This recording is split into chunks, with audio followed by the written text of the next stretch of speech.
The deadbolt clicked at 6:17 on Christmas evening. I was standing on the front porch with a glass baking dish pressed against my coat. Snow had collected along the cuffs of my boots. The porch light shone through the steam trapped beneath the foil. I tried the handle again. Locked. Through the narrow window beside the door, I could see the Christmas tree glowing in the front room. Red and gold ornaments, white lights, 12 wrapped gifts beneath it. My husband's family moved around inside with wine glasses and paper plates. No one came to the door. I knocked 3 times. My mother-in-law, Marjorie, appeared in the hallway. She looked directly at me through the glass. Then she turned away. I stood still for several seconds. The dish in my hands contained the orange-glazed ham she had asked me to bring.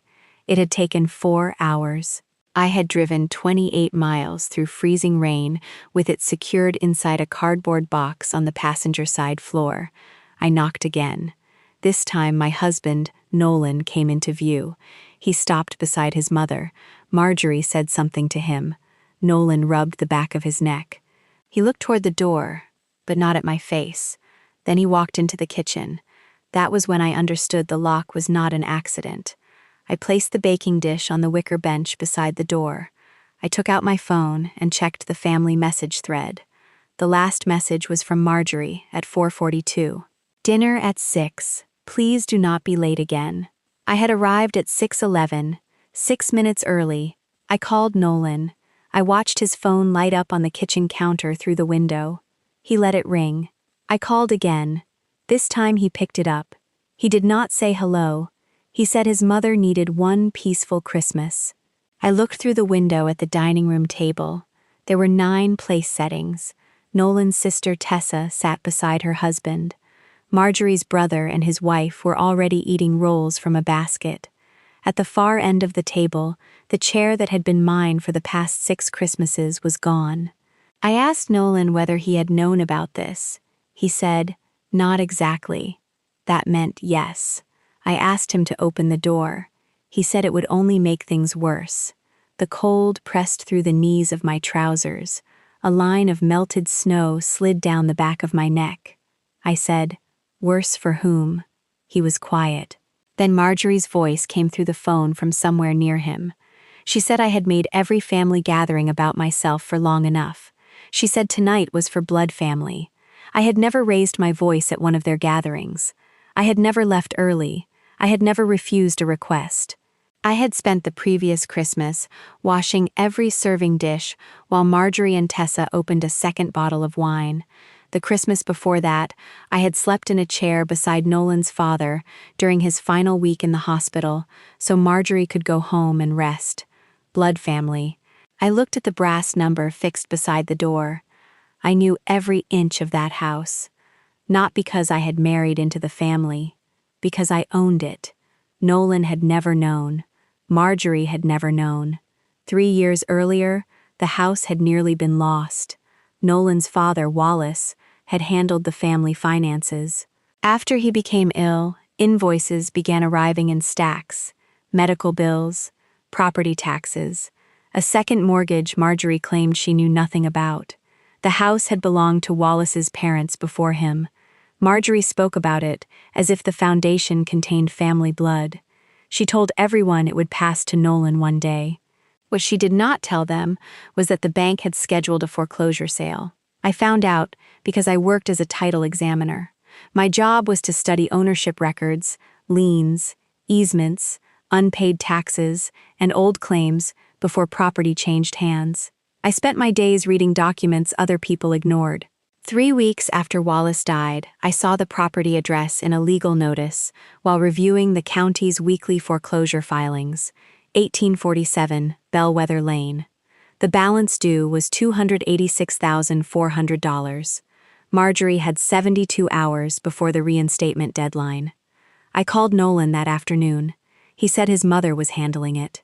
I asked whether he had seen the paperwork. He said there was no need. His father had left insurance. There had been a life insurance policy. There had also been a business loan, 2 personal guarantees, and a tax judgment. Most of the insurance money disappeared before the funeral flowers wilted. I drove to Marjorie's house with copies of the filings in a blue folder. She refused to look at them. She said Wallace had never failed the family and would not begin after his death. I told her the trustee sale was set for the following month.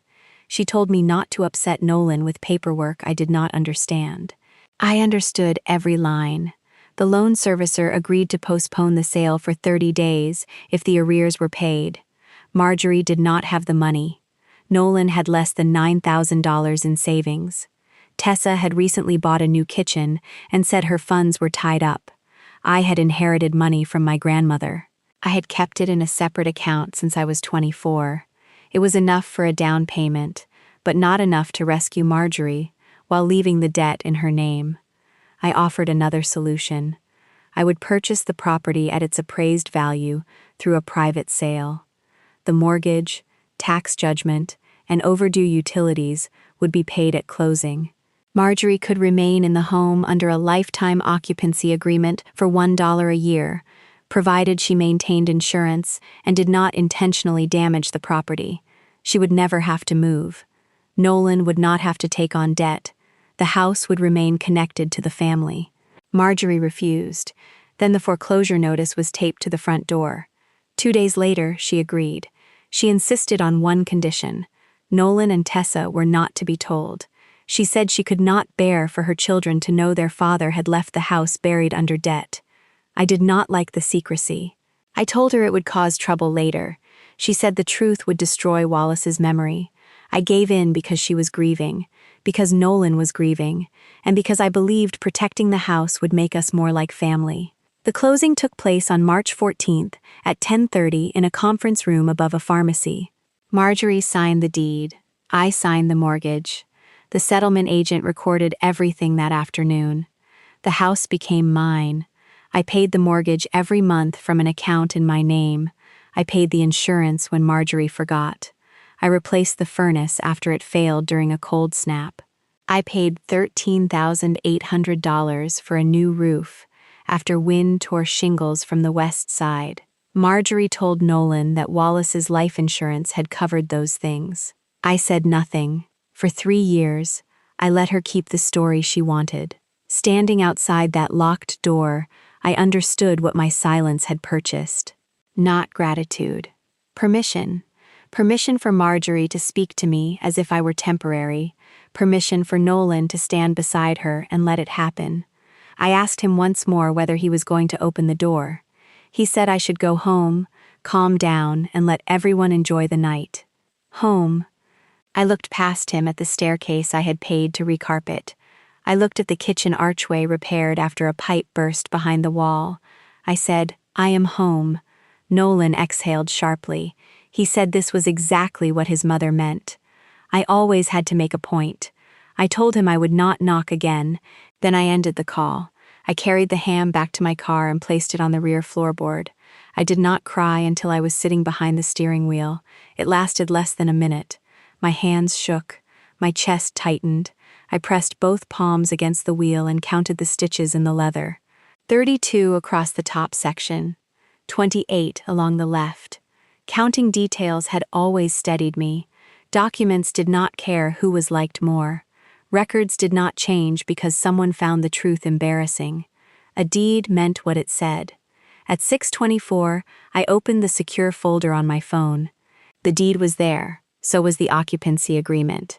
The agreement granted Marjorie the right to live in the house. It did not grant her exclusive possession. It did not allow her to exclude the owner. It required reasonable access for inspection, maintenance, and emergencies. I could have called a locksmith. I could have walked inside and placed the deed on the table. I could have watched every face change. I did none of those things. I started the engine and drove away. The roads were nearly empty. Snow swept across the asphalt in thin white lines. Christmas lights blurred behind wet glass. At 6:51, Nolan called. I did not answer. At 7:03, Tessa sent a message asking why I had caused a scene outside. I had not raised my voice. I had not touched the door after Nolan told me to leave. Still, the scene belonged to me. At 7:16, Marjorie sent one sentence. You need to learn that marriage does not make you entitled to everything our family owns. I read it twice at a red light. Then I drove to the house they did not know about. It stood 13 miles west of Bellwether Lane, on a narrow road bordered by cedar trees. The exterior was pale gray. The porch wrapped around two sides. A small brass lantern hung above the front steps. My grandmother had left me the property 8 years earlier. It was not grand. 2 bedrooms, 1 bathroom, a stone fireplace, a kitchen with old oak cabinets, and a window over the sink. But it belonged to me without a mortgage. For years, I rented it to a retired music teacher named Celia Voss. When Celia moved to assisted living in October, I decided not to find another tenant. Nolan thought the house had been sold after my grandmother died. I had never corrected him. He never asked. I had spent November quietly repairing it. Fresh paint, new water heater, refinished floors. I planned to surprise Nolan after Christmas. I thought we might use it as a weekend place. I had even cleared the smaller bedroom for the woodworking tools he kept complaining he had no room to use. At 7:42, I unlocked the blue front door. The house smelled faintly of pine cleaner and cold brick. I turned on the lamps one by one. There were no decorations, no tree, no food except coffee, crackers, and a jar of peanut butter. It was the safest place I had entered all evening. I placed the ham in the refrigerator. Then I removed my wet coat and sat at the kitchen table. My phone held 16 new messages. Nolan said he was coming home after dessert and expected me to be there. Tessa said her children had seen me through the window and were now upset. Marjorie said I had disrespected Wallace's memory by making Christmas about old financial matters. I had not mentioned Wallace. I had not mentioned money. That told me she knew exactly what the locked door meant. She had counted on my silence. At 8:10, I opened my laptop. I reviewed the Bellwether Lane file from the beginning. The deed, the settlement statement, the mortgage history, the occupancy agreement, the receipts for every repair. Then I opened the folder containing the documents for the gray house. My name appeared alone on the deed. No occupancy rights, no shared debt, no promises built around someone else's pride. At 8:36, I transferred enough money into the Bellwether property account to cover 6 months of payments. Then I removed Nolan as an authorized viewer. He had never contributed to the account, but I had allowed him access because I thought marriage meant transparency. He had never once opened a statement. I created a second folder and copied our joint bank records into it. For 18 months, Nolan had transferred $650 each month to his mother. He told me the money was for groceries and utilities. The occupancy agreement made Marjorie responsible for utilities. Her grocery spending did not concern me. The hidden transfers did. I checked the dates. The first transfer had been made 4 days after Nolan received a promotion. The amount increased twice. He had never mentioned it. The money came from the account we used for our own mortgage, insurance, and savings. I did not assume the worst. I listed the facts. 18 transfers. Total, $11,700. No discussion, no emergency note, no repayment. At 9:04, Nolan called again. I answered. He asked where I was. I said I was safe. He said that was not what he asked. I said it was the only answer he needed tonight. He told me his mother had been under pressure since Wallace died. He said I knew Christmas was difficult for her. I asked whether that pressure required locking me outside. He said the door had already been locked. I asked whether the chair had already been removed too. He became quiet. I could hear dishes clattering behind him. Then he said, Marjorie had felt judged by me for years. I asked him to name one time I had judged her. He said it was not about one time. It was my attitude. My job made me think everything could be reduced to paperwork and rules. I looked at the deed beside my laptop. I said paperwork was the reason his mother still had a home. He lowered his voice. He said I had promised never to use that against her. I said I had not used it against her. She had used my silence against me. He told me to stop speaking like I was preparing a case. I said I was preparing to sleep. He asked where. I said, in my house. He said our house was on Dunley Street. I looked through the dark kitchen window at the cedar trees. I said, not tonight. Then I ended the call. I slept in my grandmother's old bedroom beneath a quilt Celia had left folded in the closet. At 2:13 in the morning, headlights swept across the ceiling. A car door closed. Nolan knocked on the front door. He knocked lightly at first, then harder. I stood in the hallway wearing socks and my winter coat over my pajamas. He called my name. He said he knew I was inside because he had followed the location of my phone through our shared account. I opened the door, but kept the chain latched. His hair was wet with snow. He looked past me into the hallway. He asked whose house it was. I said mine. He frowned. I repeated it. Mine. He asked whether I was renting it. I said my grandmother left it to me. He stared at the floorboards behind me. He said he thought it had been sold. I said he had assumed that. He asked why I had kept a house secret from him. I asked why he had kept 18 transfers secret from me. His face changed.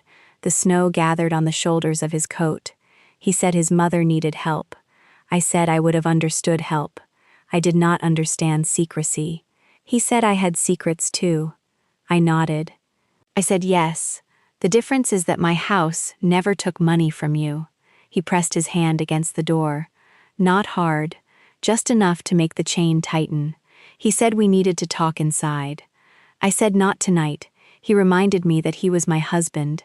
I said I remembered. He asked whether I was punishing him. I said I was sleeping somewhere I could enter. He released the door. For a few seconds, neither of us moved. Then he said his mother had not meant for things to go that far. I asked how far she meant them to go. He had no answer. I closed the door.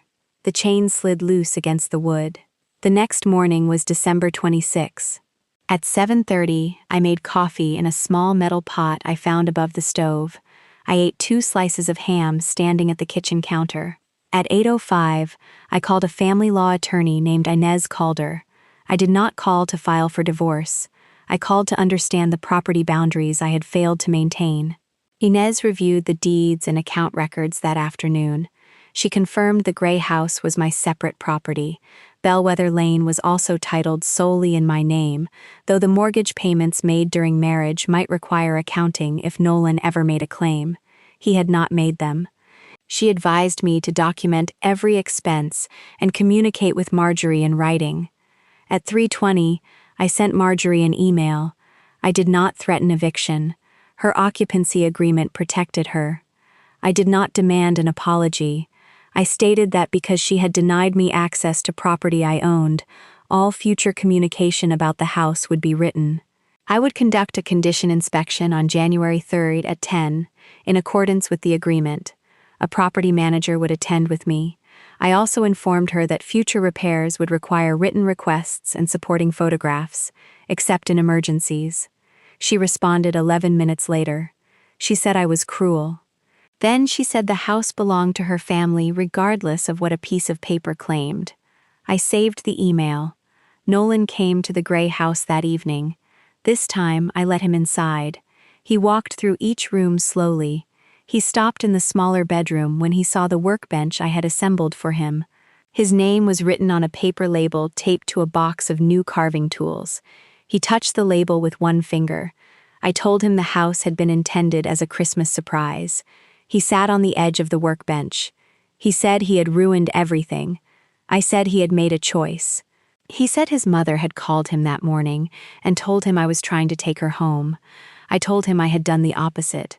I had bought it so she would never lose it. He said he knew. I asked whether he had ever explained that to her. He said she already knew.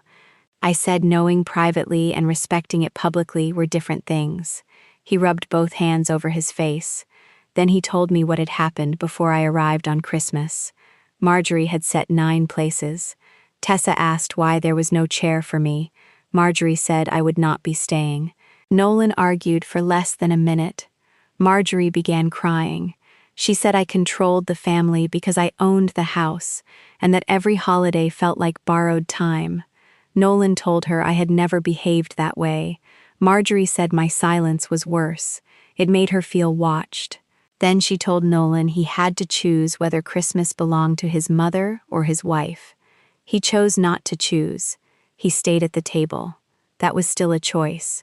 I asked why he answered the phone instead of opening the door. He said everyone was looking at him. I said I had been looking at him too. He lowered his head. For 6 years, I had thought Nolan's weakness was kindness. He hated conflict.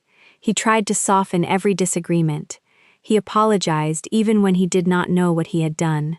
That night, I understood there was nothing kind about making the most reasonable person absorb every blow. He had kept peace by assigning the cost to me. I told him I would stay at the Gray House until I decided what I wanted. He said he wanted to come with me. I said no. He asked whether I still loved him. I said yes. It was the first answer that made him cry. Love was not the missing fact. Trust was.